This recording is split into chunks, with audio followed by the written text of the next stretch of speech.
For the Church, the option for the poor is primarily a theological category rather than a cultural, sociological, political, or philosophical one. God shows the poor His first mercy. This divine preference has consequences for the faith life of all Christians, since we are called to have this mind which is in Jesus Christ.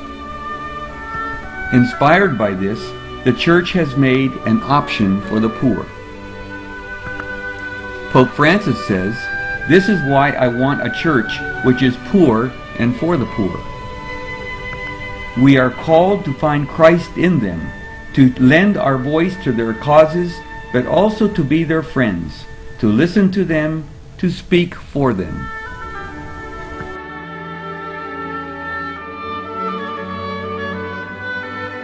Each individual Christian in every community is called to be an instrument of God for the liberation and promotion of the poor, for enabling them to be fully a part of society.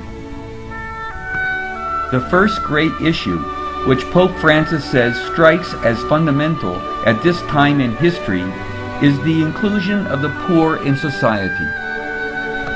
We incarnate the duty of hearing the cry of the poor when we are deeply moved by the suffering of others.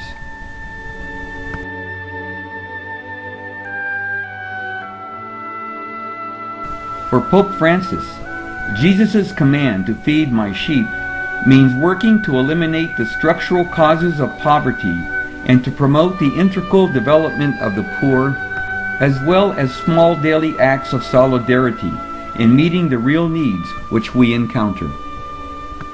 The word solidarity is a little worn and at times poorly understood, but it refers to something more than a few sporadic acts of generosity. It presumes the creation of a new mindset which thinks in terms of community and the priority of the life of all over the appropriation of goods by a few.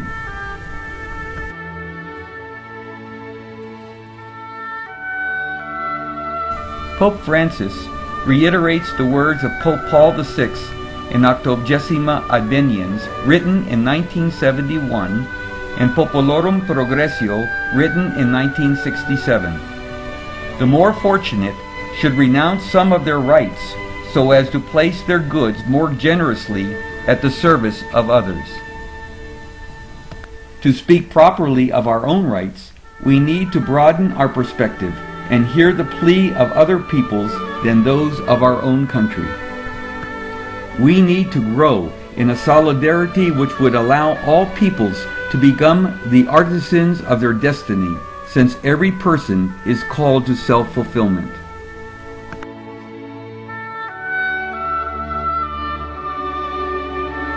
Continuing to speak about hearing the cry of the poor, Pope Francis quotes the bishops of Brazil. "We wish to take up daily the joys and hopes, the difficulties and sorrows of the Brazilian people, especially those living in the barrios and the countryside, landless, homeless, lacking food and health care, seeing their poverty, hearing their cries, and knowing their sufferings. We are scandalized because we know that there is enough food for everyone, and that hunger is the result of a poor distribution of goods and income. The problem is made worse by the generalized practice of wastefulness."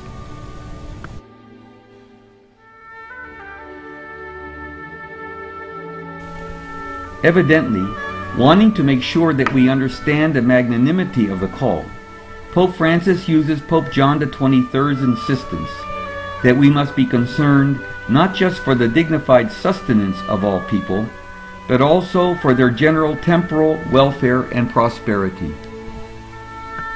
Then he defines what this looks like. This means education, access to health care, and above all, employment.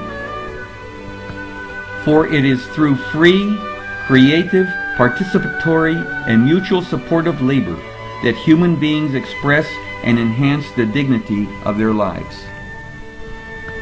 A just wage enables them to have adequate access to all the other goods which are destined for our common use.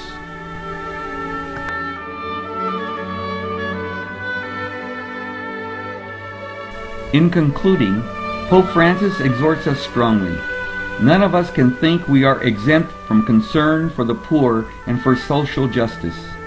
He goes on to use Pope Benedict's words on this very subject.